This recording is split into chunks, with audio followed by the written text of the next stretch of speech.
All right, I got to warn you. This is a pretty long review. Longer than it probably should be for just one movie, but the co-host and I, we had gone to a midnight screening for Resident Evil Afterlife, and when we got home, it was about 3 o'clock in the morning when we started recording, and you know how we are. We start having fun, we lose track of time, and the next thing you know, we've done a way longer than usual review. So here's what I'm going to do. For those of you who want to hear our rating for this film, but don't want to stick around for the whole recording, I'll go ahead and give that rating right now. For those of you who do want to stick around for the whole recording, but don't want to hear the rating right now, I'm going to give you about 20 seconds or so to walk away, and you don't have to hear it, and then when I'm done, we'll come back and we'll proceed. Okay, so walk away right now. Go now. Go. All right. For those of you who want to get the hell out of here, the rating that we give for Resident Evil Afterlife is some old bullshit. Yes, that's what we both gave it. And, oh, wait a minute. Everybody's coming back now. Okay. All right. Yes, we're done. We gave it already. Yeah, we're finished. Okay. These people are just leaving. They're going about their day, and you're sticking around. So please, those of you who are staying for the rest of the recording, have a seat, enjoy, and I'm glad to have you. The Umbrella Corporation feels safe. Everything is quiet here. They feel secure. They're wrong.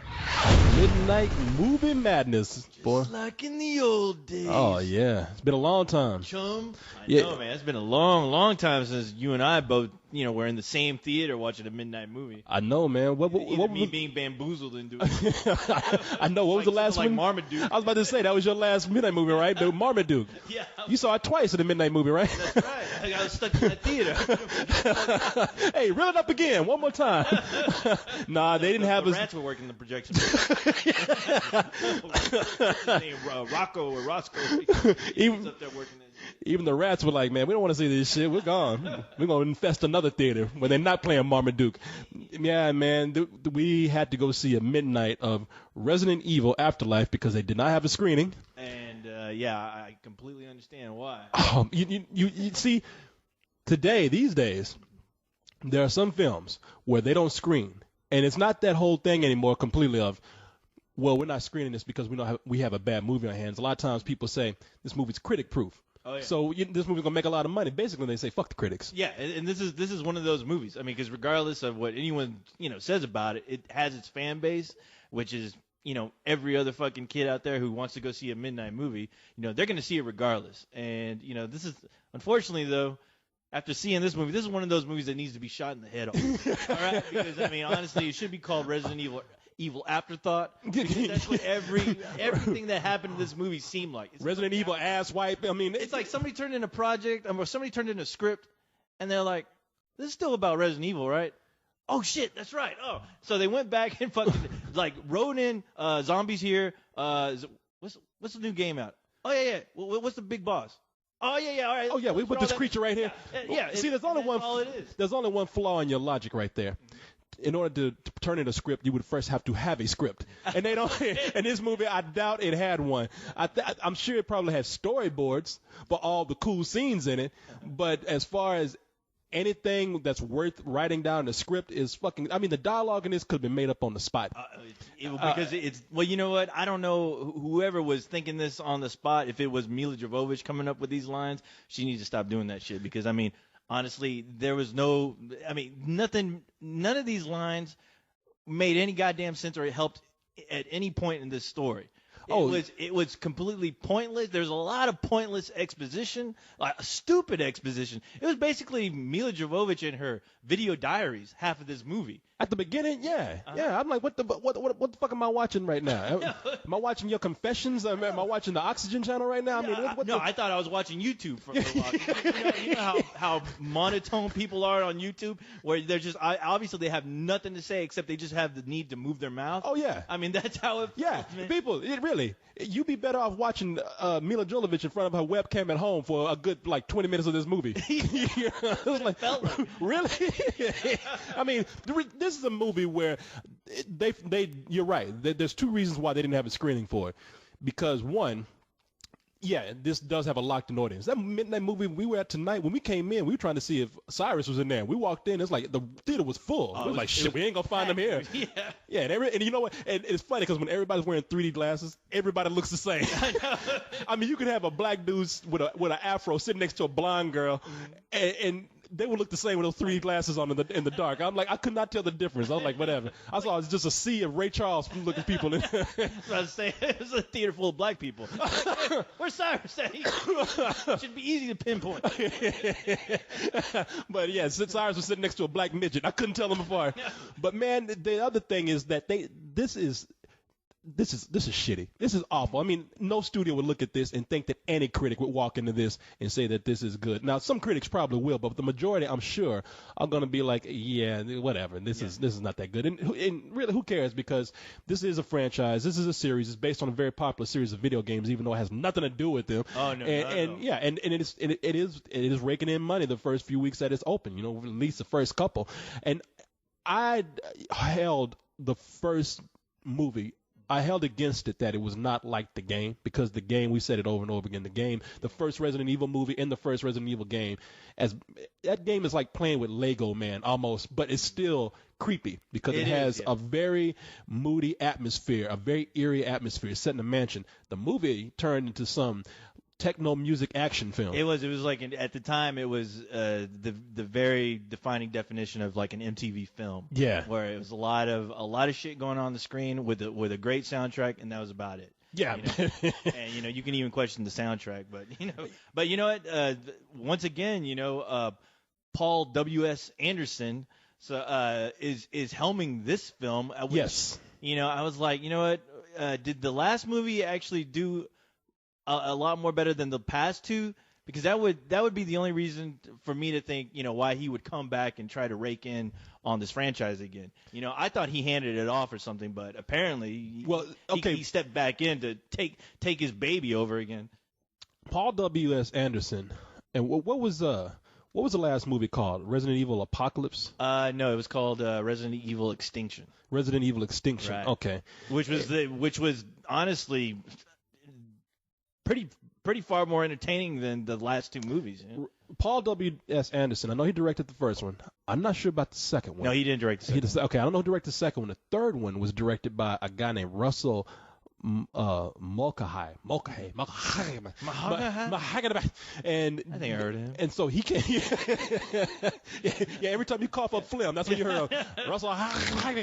But this fourth film, Resident Evil Afterlife, it was directed by Paul W.S. Anderson, who, now, it's important that I say this. Paul W.S. Anderson says he loves the video games. Right. Resident Evil 5 is his favorite. Now, this is coming from I'm pretty sure that's what he said at Comic-Con. Mm-hmm. So a lot of people are going to look at this and they're going to say, man, this was just goofy, stupid, campy fun. This movie knew exactly what it was. They didn't mean to be serious. And I'm like, no, wait a minute. Yeah, that's bullshit, because this is no guy who says, I love this series as much as he did would do something stupid with it. Like, he did with this. I mean, but come on. How many times have we heard that from any director, who's about to helm any kind of big franchise? How many times have we heard that? You know what? I'm just like the fans. I'm a big fan. I'm the biggest fan that this franchise has, and I'm gonna deliver the goods. I'm gonna deliver what the fans want. I mean, yeah. He sold me that shit the first time, and I was like, all right, it kind of looks like a Resident Evil film. And then like afterwards, I'm like, okay, that was nothing like Resident Evil. You had some glimpses of there. So you showed me the mansion and everything else, but I felt no sense of dread. There was no sense of anything that I enjoyed from that video game at all. The only video game he's understood is Mortal Kombat. Yeah. Because he got that shit right. Because Mortal Kombat consists of two people beating the shit out of each other. You and I, we could film that. Mortal Kombat. We could stick Mortal Kombat, put some guys in a goddamn, bathing suit, a yellow bathing suit or something, and it's that. Some tights and let them go at Scorpion. it. Yeah. Look, watch him fight. Mortal Kombat. Boom, put it on YouTube. That's it. That's a movie. Yeah, but this one, obviously, I don't know if he got jealous of the last director who actually made a somewhat decent and fun film. Yeah. Because this one, it's like he pretty much just went and took everything that was entertaining about that third film and stripped it all the fuck away. Yeah, let me see if I can sum up this series and this film for people out there who are probably not familiar with it. The series has been following a character who is not in the video game. They've decided to do an offshoot character named Alice, played by Mia Jovovich, who is she was I guess an employee of this evil corporation called Umbrella. Okay, the thing is, you think like Johnson & Johnson or somebody's fucked up the planet, no, they don't create zombies. Umbrella does shit that creates zombies, and they're prepared for it because they have the bunkers underground, high-tech bunkers, but that like just in case we destroy the planet, we got somewhere to go. Right. Yeah. It's more like Red Bull than Johnson & Johnson. Umbrella's probably the most eco-unfriendly company on the planet. I mean, they wipe out everybody. But so Alice learns that she's also been a byproduct of Umbrella, and she's gained these powers. And so by this T virus. By this T virus, she was the only one, I think, who's able to get this T virus as far as being a host. She was the only one that didn't explode, I guess. During the experiment. Yeah, that's right. And so for the last 3 movies, she's been trying to take down Umbrella before they do something drastic. Well, at this point, like I said, they pretty much killed everybody on the planet. Don't get any more drastic than that. I think at this point it'd be like, you know what? Who gives a fuck? There's nobody around to hurt. Let's just Umbrella, just leave him alone. Why? Yeah, and that's the flawed logic about this film. It's like you have this big corporation still trying to be evil, but I'm like, you've killed everybody. Who in the fuck are you trying to be evil to? I mean, what is the ultimate goal here? What do you want? Own a bunch of this land? Who in the fuck are you going to sell it to? Yeah, you have all the real estate on the planet at this point. There's nobody to stop you except the living dead. This is a Lex Luthor project gone horribly wrong. Yeah, I tell you what. Why don't you quit concentrating on being evil and concentrate on getting rid of all these goddamn zombies, and then you can build condos everywhere for or maybe you can build zombie condos. I don't know. You know what? Maybe they're going to teach the zombies how to buy real estate. I don't get it. I don't understand it. Explain it to me, Quinn. Help me understand. Paul W.S. Anderson, what the fuck are you doing? Yeah, there's no sense in her going after them except for just personal revenge. There's no sense in Umbrella being evil, but yet Umbrella's still evil, headed up by the insidious Wesker. What's his name? Albert Played Wesker. by Val Kilmer. Yeah, yeah, that dude who plays him is a guy. What's this dude's name? It's the guy named is Sean Roberts in this movie, who says every line with his teeth closed. Alice, I see you found me. Man, open your goddamn mouth when you talk. I mean, come on. You always see the guy with sunglasses. I thought maybe his sunglasses are doing the talking for him. I don't get it. It's like maybe he's just a host, and the sunglasses, those glasses are like the major evil corporation. It's like because those glasses are so prominent. There's even a 3D action shot of those sunglasses going into action, fighting Chris and Claire Redfield. Yeah, you throw those glasses like those glasses are a fucking dagger or something. Like those glasses are a throwing star. But it's almost like the guy's a bad ventriloquist. Like he needs a dummy when he's talking to her because the whole time he's trying. It looks like he's trying to talk without moving his lips. Yeah, the only thing he needs to do is like drink water while he's talking to him, a dummy. Alice, we've been waiting for you. My plan is coming together perfectly, just like I have foreseen. Really? How many times have we been in this situation? So in this movie, being that everybody's wiped out, not only is Alice on her mission with her clones, which is a whole thing we'll get into a little bit, to take down, still on a mission to take down Umbrella, but also to find survivors. I guess she says, well, if I'm going to find survivors, Umbrella's going to fuck them up too if I don't get rid of them. So, yeah, she's on a mission to just pretty much start over and get whoever's still alive to come with her to this place that they keep hearing about called, what was it called? Arcadia? Is that what it was? Arcadia. Yeah. Basically, there were signals being sent out with a message saying here in Arcadia, there's no infection. It's a safe zone. So wherever you are, come find us. The last survivors followed a radio signal to Alaska. This is Arcadia, broadcasting on emergency frequency. We offer safety and security, food and shelter. Yeah, and I think we just wasted 5 minutes of our time because none of that story fucking matters at all. No. Here's the problem with the film. As I mentioned, Paul W.S. Anderson loves Resident Evil so much. I see it. He loves it so much that he is infatuated with how cool certain things are. And he takes those scenes and throws them into the movie. the thing that he does that's wrong though is that he does nothing to make these set pieces or these action scenes that he's taken from the game make sense in the film. If there's no explanation for why all these zombies all of a sudden their mouths open up to look like they're swallowing squid or octopus. Right. Yeah. There's no reason for like why the dog's head split open. They make sense. They're silly in the game, but at least in the context of the game, they make a little bit of sense. And the biggest thing is, who out of all these mindless zombies who are like just coming after this one building in the city because they know that there's human flesh up there to eat. There's one big 9-foot dude who they don't fuck with, who out of all this has managed to somehow build a big Paul Bunyan axe / John Henry hammer. It's like the biggest meat tenderizer. Who is clearly not a mindless zombie because he had enough sense to build this thing, and he has enough sense to walk up and use this tool to like break down a gate. The zombies don't fuck with him. We don't know who this guy is. We don't know why he's dressed up like a rapper with a hood over his head. We don't know where he got this hammer from. Why did Paul W.S. Anderson put it in there? I'll tell you why. What? So you can have that one kid go, "Hey, it's that one dude from Resident Evil 4." Exactly. Yeah. Or Resident Evil 5. It's Resident Evil 5. Yeah, that's the character from Resident Evil 5. And he even said, like, he's like, I love that character. That character looks so cool. And and that's all he did it for. It's like, it looked cool, so just throw it in the movie with no explanation. I know. You know what? I always think that this is a guy who claims to love the video games, and all I can think as far as his version, or at least, he's in Hollywood, so those people have like a whole nother sense of thinking, unlike the rest of us, to where I think he honestly probably has like 2 kids, like 2 of his nephews playing the game, and I think he just walks by every once in a while and taking care of them and going, "Oh, that's pretty cool. Who's that guy?" And the kids tell him, "Awesome, I'm gonna put him in the movie." Yeah.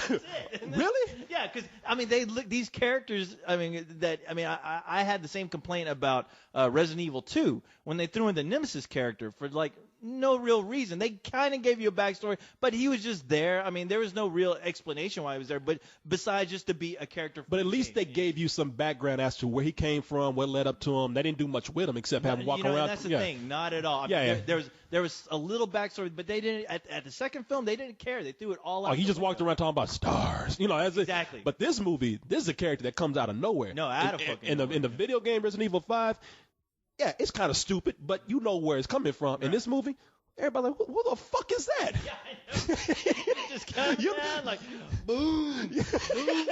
You're like, whoa, who's this dude? You're like the characters in the movie. You're like, because they said, what the fuck is that? And I'm like, yeah, I'm asking the same thing right now. Who's this guy? Now, you do have some characters who are from the game that come up in the movie. You have, and some people who return. You have Claire Redfield, who's played by Ali Lauder. You have, and then you have some new characters that they introduce. You have a well-known character in the game, Chris Redfield, who was in the first game and they comes up in other games, played by Wentworth Miller, who was well known for being in Prison Break. Who is atrocious in this film. Yeah, well, shit, everybody. They're not giving anything to do. Him especially, though. Oh, yeah, he's not, yeah. And by the way, they changed the background of his character. And here's the other thing, is like, and so when they don't do anything with these characters that really relate to the game, and it gets silly in the movie because it's one of those coincidences where Chris Redfield is related to Claire Redfield, and out of the most ridiculous circumstances, they find each other. Yeah. Like there's no reason for them to be in the same place at one time. This is the level of writing in this movie. Let's just throw things together so that we can get to the cool shit and show you these cool things that we've ripped off from the video game, and that would not be so bad. I could take this as a goofy film. I could take this as, oh, well, this is just a mindless action film. I won't pay attention to the story. I can roll with that. I don't mind if that was cool. But as you said, there's so many times when you either scratching your head because you don't know what's going on, or you're just bored. You know, and that's the biggest complaint that I have about this film, is that it is extremely boring. I mean, as soon as they do their big, their big extravaganza of an action scene, which basically, I mean, Paul W.S. Anderson has fucking really run out of ideas, because I tell you what, every scene in that first 15 minutes of this movie is completely just ripped off from other films, and most importantly, they rip off the biggest scene in The Matrix, where you see Trinity falling down, shooting her guns in the air. You know, the Mila Jovovich character, Alice, does the same exact thing, and she's shooting in the air for no apparent reason. Besides, I mean, I'm just like, okay, now that really doesn't make any sense. 'Cause what the fuck is she shooting at? Oh yeah, but you. And the thing is that when you see these shots done, it's like, okay, is Paul W.S. Anderson just trying to let us know how cool The Matrix would have really looked if it was shot in 3D? Oh yeah, no, There's no logic to it. No, he uses slow motion like crazy. The bullet time. I would. What's the Zach? What's his name? Zack Snyder. Zack Snyder. Zack Snyder. Let me take time to apologize to you right now for talking about you use slow mo way too much. Mm-hmm. Yeah, Paul W.S. Anderson pushed you to shame. Oh yeah. There are things that people do that don't need to have like slow mo. Dude, I mean, I'm glad you brought him up because that's the first thing I thought about watching these scenes. I was like, everyone needs to fucking write a written apology to that fucking guy because you know what? At least something was going on when even when it was in slow mo. Somebody got punched. In this movie, I mean, they go so far as using the slow mo that it takes about 15, 20 minutes until somebody either gets hit or punched or stabbed. I mean, and the 3D. I mean, okay. The only thing I'll give this credit, give the movie credit for, is that it looks crisp and clean, and the 3D looks. I mean, at least the look of the film looks great. No, yeah, yeah. But you know, besides that, all the 3D shit that they're giving us, it's awful. It is awful. I mean, all we get really, anything getting thrown at us are bullets that you can barely see. You get one big ass axe, but that's about as big as extravagant as they get with it. And I'm like, really, what else are you gonna throw at me with this bullshit that you can't even come up with anything that cool anymore? Are you gonna throw butter knives at me? I mean, really? I mean, give me something fucking big. I mean, I know we all saw Avatar. I mean, really, you can't really raise that bar just a little bit. I think that somebody threw the script at us. There was no script. The zombies tore that shit apart. Yeah. No, there's a lot of talk about how the 3D technology. Now, if I'm correct, this is the same 3D technology that they use for Avatar. Guess what? The same cameras that James Cameron developed. Yeah.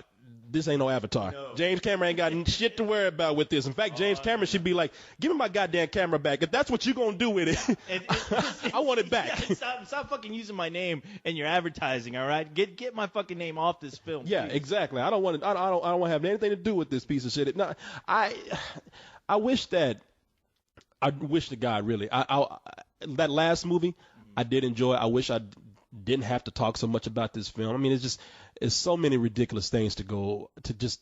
Oh yeah, no, we could go all night. I mean, we could pick this totally apart. Like for another thing here, like, did you notice that when they found the survivors, that all of them were either actors or talent agents or models or wannabe models. I mean, if you weren't, then you knew that was the person who was going to die first. If you were ugly, that means you were gone. You know. Which I didn't think there were any ugly people in here besides the zombies who are hard.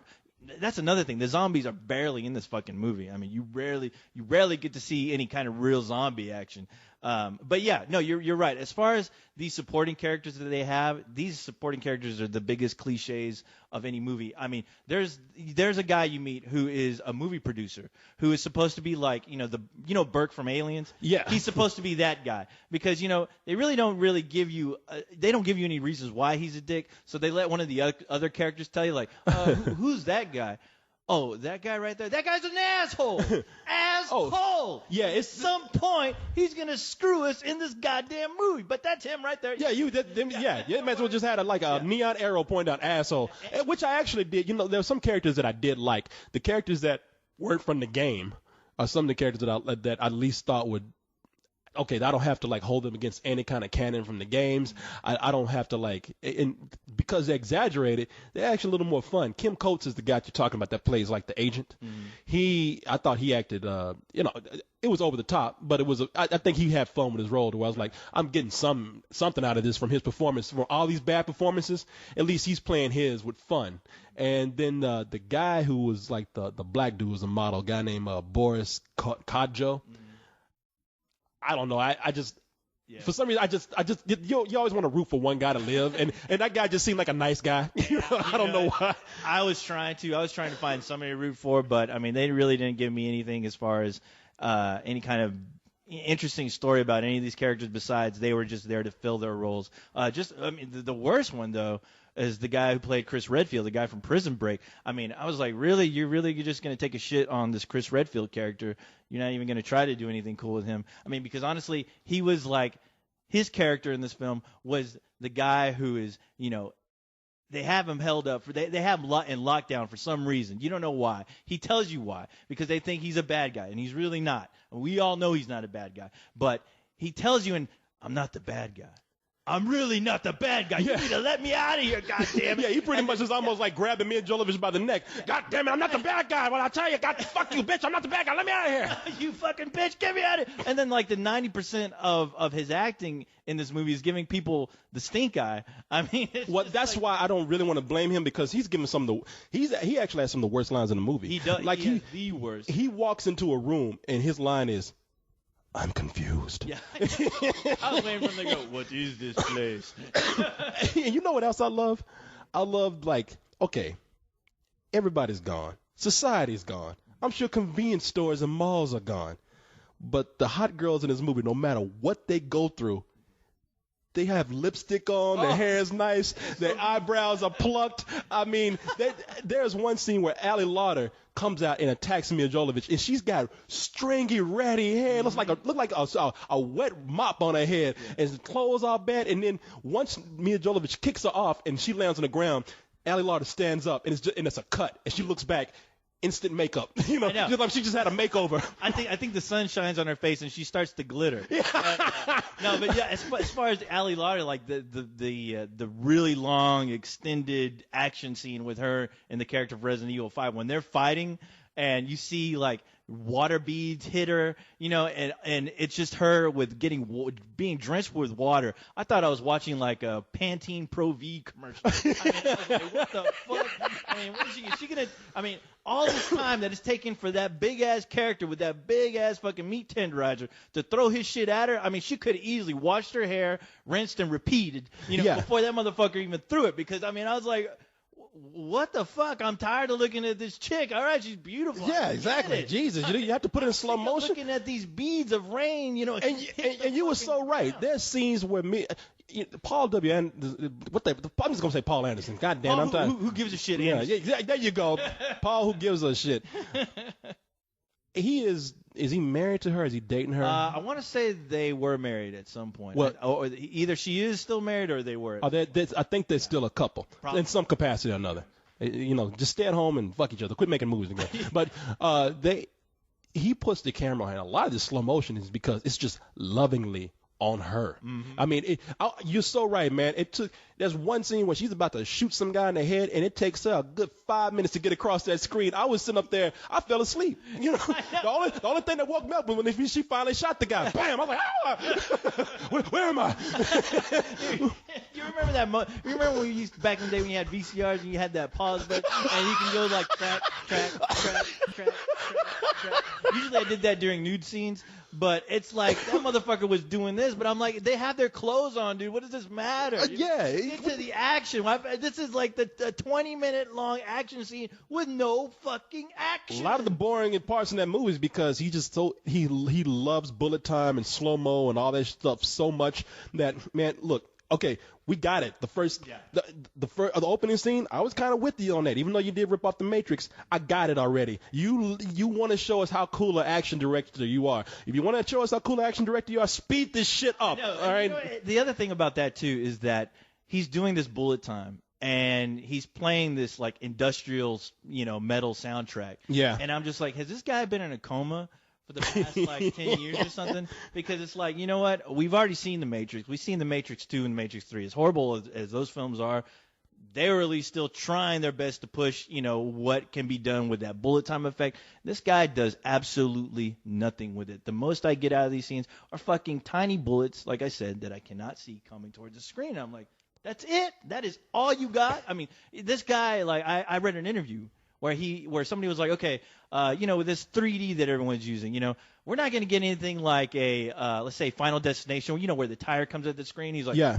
Oh, hell no. No, Because you want to know why? because I can't think that big. No, so you're getting bullets. You're getting bullets and you're getting butter knives being thrown at you, and that's it. That's all I got. Yeah. I mean, he should have been honest and said that, but no, he's like, no, you're not going to get that. You're going to get something that you've never seen before. This is the first. He called this the first 3D action film of this year, and I'm like, dude, I don't know I don't know if the zombies ate the action out of this fucking film when it was being edited together, but I mean, it is the biggest snooze fest I had to sit Yeah, through in a long and it's a shame because when I went into it, I was really hoping it'd be fun because I was like, let me just take it out of Resident Evil. I don't care anymore. I'm not going to hold that against it. Now, me looking at it that way, this could really be the cool first zombie 3D film. You know, and you don't hardly get any zombies. No, you get that fucking Hammer guy, you know, but you get MC Hammer walking up there. you get that, and you get a bunch of gopher zombies that aren't explained. Yeah. But I was like, man, which aren't explained either. And I thought, like, man, that's a waste. This really could have been a cool, kick-ass 3D, big-budget zombie film, or bigger budget than most zombie films. And you dropped the ball on that, man. You really did. Well, that guy has been dropping the ball for so long. It really, I mean, walking out of that movie, I mean, I even told you, I was like, who in the fuck is letting this guy make movies? I mean, really. I mean, he almost reverts back as far as like the script of this film. It's almost like he went and reverted back to the way he was writing when he did Mortal Kombat. I mean, it really did. I mean, a kid could have written something way more exciting, way more interesting, and way more fun. Yeah, who's giving him these properties? I mean, like, I don't know whose dick he's sucking, but he needs a bullet. Well, I ain't gonna say that. If he were a zombie, I wouldn't hesitate about you wouldn't hesitate to throw him to the crowd like he'd probably be more creative being a zombie. Actually. Well, he was a zombie when he made this script right there. I tell you, man, I do like some things about the film. I mean, I like the way it looks. I thought it was shot beautifully. I mean, I can understand why he wanted to do something slow-mo because the 3D, while not always that great, I mean, there is some good 3D parts in there. And it's mostly not when they're doing the gimmicky stuff. It's just when you're admiring the scenery or are you admiring, like, the way, like you said, the water comes down? Or you seen the airplane fly in the sky? I mean, you know, because you're absolutely right. You know, this is a testament to really let people know that, you know, when a movie is really shot using the 3D technology that James Cameron invented, it looks great. I mean, in this movie, I never complained once about this is too dark and it's too muddled. I didn't get any of that watching this film. I was like, wow, you know, I can only imagine what Piranha 3D would have looked like if it were shot using these cameras, because you know what, or any other 3D movie that's come out. That camera costs more than that movie Piranha 3D took to make, so there's no way you're going to use that camera for that. Even the directors are like, we're not doing that. This telling me that camera costs more than Ving Rhames? Yeah. Atrocity right there. Yeah, man. It really is a good looking film. I can see why they're bragging about the cinematography and the 3D. I mean, I just don't think it was used that effectively as far as a good film goes. And I like the things that they put in there. I thought that as much as I'm complaining about that big hammer guy, to see that character brought out from the game into the movie, I'm like, they did a really good job at bringing that character to life. I mean, it really is. I mean, he honestly looked like he should have looked like. You know, when people complain about how characters from either comic books or video games, how, you know, you always have that idea of what they should look like on screen. Yeah. This was the greatest representation of what that character should look he got some things on screen. Oh, yeah. But he was thrown in a shitty fucking movie. That's the problem. Well, see, that's the thing. There's so many things that are taken from the game that are cool. I mean, I played all these games, and I noticed, like, there's certain fight scenes where they took just small details from the game and put it in there. And a lot of these things look like I would imagine how they looked if they were filmed on the screen. I mean, the guy really does love these movies because he's paid that much attention to detail. His problem is that he loves these movies too much to where he puts the things in that they're cool to him. And it's like anybody who doesn't think about their audience when they're making something. It's just, I like it. I think this is cool. Everybody else will like it too because, hey, you know, it's cool. Why not? Yeah, you know, it's like me liking lightsabers. You know, it's like, I want a lightsaber in there. Oh, look at that. That is the coolest. You know what? Make sure that lightsaber looks fucking great. Make sure it's shiny. I want that shit to be like glowing like crazy when these action scenes happen. But what about the rest of the script? What about it? I want these fucking lightsabers done right, or I don't want them done at all. Yeah, but what about character motivation? What about it? Yeah, it's like that's what you're thinking. It's like you love something to a fault so much that you you love the imagery and the details of what you're looking at, and you've done painstaking research on that and put it in your film, and you forgot that one important element, just even a small semblance of a story, just a small one. This had nothing. People, if you don't understand.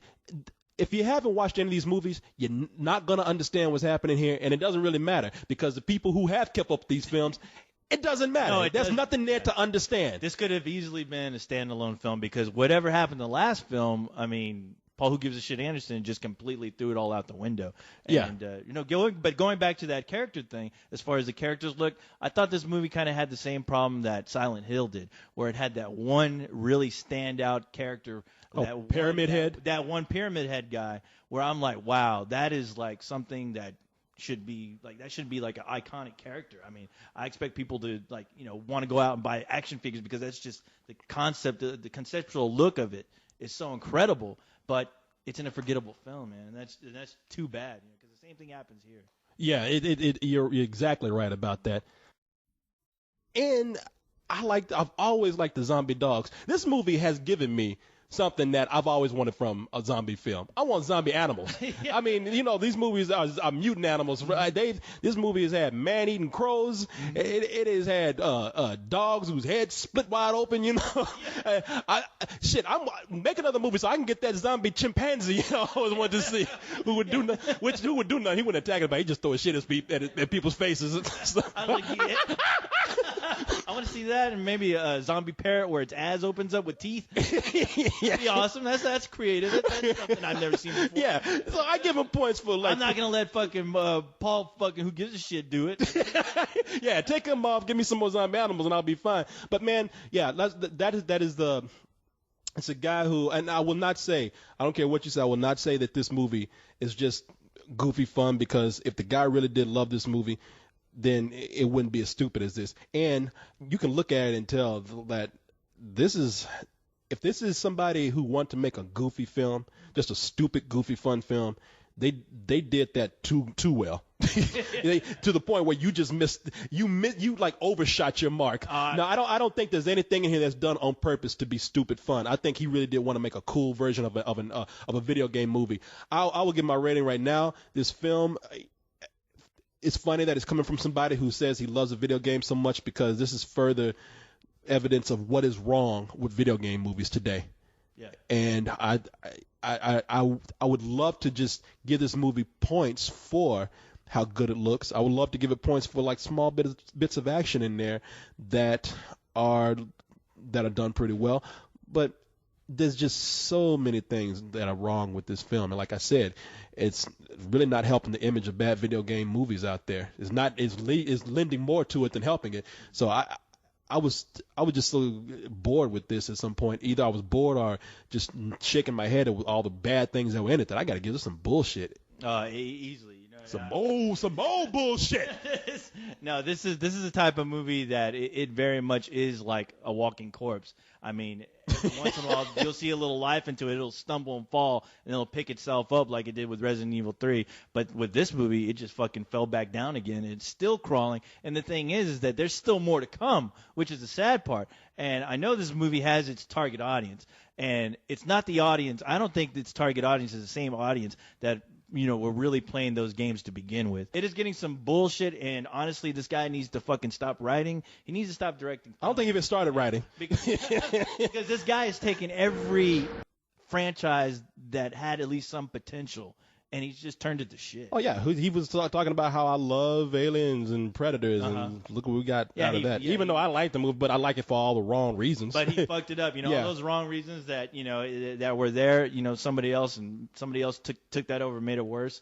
But it's unfortunate, man, because it's like, these properties, like, you can even say Mortal Kombat, I think somewhere, I mean, anyone, I know there's somebody out there can do a whole lot better of a job than what this guy has been doing with these franchises. And it's a shame that, he took really something that I really fucking loved and kind of, now he kind of made it, he's almost making it an afterthought to me. When I hear the name Resident Evil, I kind of think about these movies first before I think about the game. I don't. I block these movies from my mind. Well, it's like, you know what? It's like an infection. It won't stop because I'm constantly reminded, you know, when these movies come out that it's associated with Resident Evil, and I get pissed. You know? Yeah, I look at these, and another thing that I think is a shame is that there's a lot of girls who go see this movie.